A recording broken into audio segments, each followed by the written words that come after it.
Hey, music theory community, here we have our next installment of videos discussing triads, and we were going to look at inverting a triad. So, in treble clef, if we have an F, an A, and a C, we have an F major triad. It is possible for me to take the root and put it up higher in the chord. So I'd have the A, I'd have the C carry over, and now I'd have the F up here. Now the triad is no longer a stacked space, space, space, but now space, space, line. But if you see an F, an A, and a C, an F, an A, and a C are still represented in the chord. The chord is still an F major chord, but the lowest note, the bass note, is the third of the chord. Once again, how do I know that that's the third of the chord? The root was the F, because when it was showing itself in space, space, space, I know that the bottom note is the root of the chord. Now in this case, this is the third of the chord. 1, 2, 3, the A. And the root is now up on top. So now the chord is standing on the third. Here's the fifth of the chord, and here's the root of the chord. The bass note is now the third of the chord, the lowest note, and now this chord is said to be in first inversion.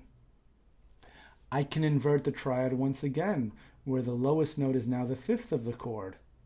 And now I have to put the A up on top, and then keep the F up on top. And now I have two notes on lines and one note on a space. This chord is in second inversion. It's sitting on the fifth of the chord. But once again, you can see that the F and the A and the C, the F, the A, and the C are all present. It's kind of like reorganizing a puzzle into a different pattern or a different shape. But your three main pieces are still there. And that's what it is to invert a chord or invert a triad. Let's look on. One more. Say I have a C, an E, and a G. Three notes on lines.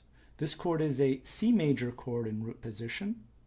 If I'd like to invert the chord and have it sit on its third, I'd have to have the E as the lowest note. Then I'd have the G, and now this C would be tossed up on top.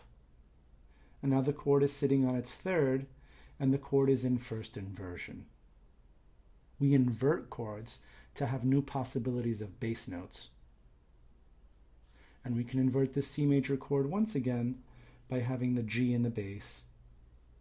And now the E up on top, and keep the C. This chord is in second inversion. Okay, so once again, inverting triads is the possibility to have a new bass note, a new low note, rather than always having the root in the bass. And in context, here is a C major chord. Here it is inverted with the third in the chord, and then finally with the fifth in the chord.